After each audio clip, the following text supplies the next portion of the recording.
we're going to evolve. I'm going to be talking with entrepreneurs here at Tech. They're all students. I'm going to be talking to them and asking them about how they got started, what it entails to start, a business, and pretty much, what was their motivation behind starting it and how it's doing right now.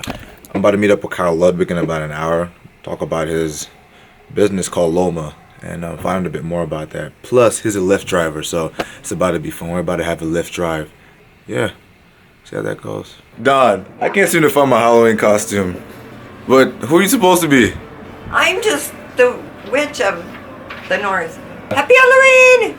Hey, Sarah. Sarah. What? We should do the annual Big Sister, Little Sister camping trip every weekend. What are you watching, Sarah? My Little Pony. I was supposed to be the coolest cat. I found my costume. But here I am with Kyle. We're about to get into this car. How's it going? Yeah, this is one of my favorites. I'm into this song right now. It's an oldie but goodie. Started a long time ago, I guess a few years ago, with just a concept of making kind of like optimized meal plans made specifically for people. Then we'd look at their goals and we say, what kind of dietary preferences do they have? Like, are they gluten-free, vegan, and all that? Okay. And then we recommend recipes based on all that. App is coming to iOS a little later. Coming to iOS real soon? Yeah, 2018. That's the goal. I'm gonna be looking fit using this app. You already are, dude. Not quite. Hardest part we had was kind of getting over ourselves and what kind of idea we had at first, and realizing, who we're making it for is the user, and we needed to figure out what they really wanted. And in the end, they wanted something simple to use. We figured if we can just make a little difference, we don't have to make the biggest difference in the world, but just something better than what's out there, we could accomplish a lot. Very great. Good to see you, man. All right. So I talked to Kyle recently about his business, Luma, which is the proper pronunciation. And today I'm going to meet Megan at the Makerspace and talk to her about University Innovation Fellows.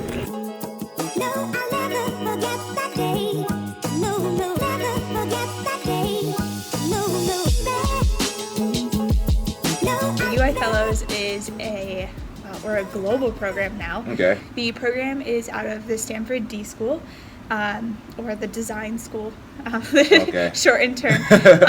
It's a program that empowers students to be change agents on their campuses. And you go through this training, and all of it is focused on really understanding your campus culture and really understanding the innovation entrepreneurial culture on campus. So you look at everything from what resources do students have access to, what resources do they not have access to, what are different pieces that could be implemented to help the ecosystem here at Michigan Tech.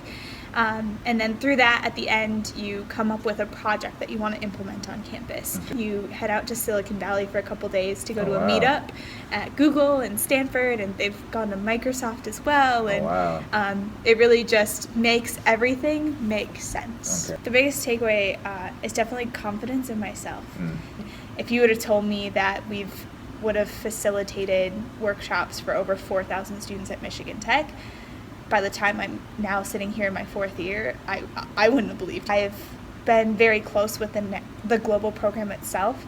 And they've asked me a couple times to come back and help facilitate the meetups. Wow, that's great. Yeah, in the last 2 years, I've actually got to talk at Microsoft. Oh, that's great. So standing on a stage at Microsoft, I would not have thought that was going to happen either, right? Kind of happened upon the UIF program. My two TAs were the only UIFs on campus, and they're like, you should apply, and had 3 days to apply. That was the turnaround. It was a leap of faith that I had to take, and it's definitely one of the best decisions I've ever made here at Michigan Tech. I'll have to go meet Jason Mack, who is the VP of Business Development at the Smart Zone. I'm about to talk to him about what they do to help students and also, the growing culture of entrepreneurship here at Tech.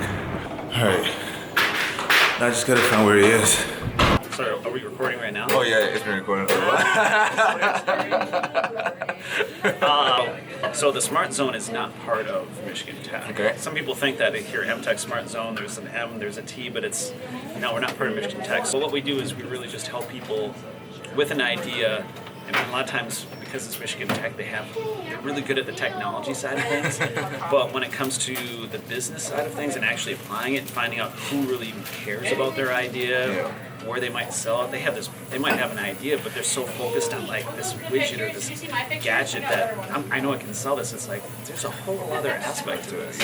What's exciting here in this area though is that because we have not just professors, but we have students, we have people in the community who are attached to this technological university, they start thinking and coming up with different ideas. And so what we do is we can help facilitate that entrepreneurial activity. We connect with the entrepreneurial club on campus, Valley Honors College, but we also connect with a lot of the local community and as well. My advice is just to reach out in your network, reach out to people.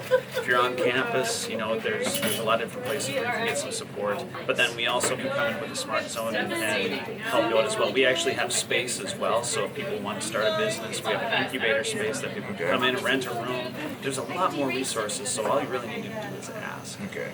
Well, I appreciate the time. That was quick and easy. No,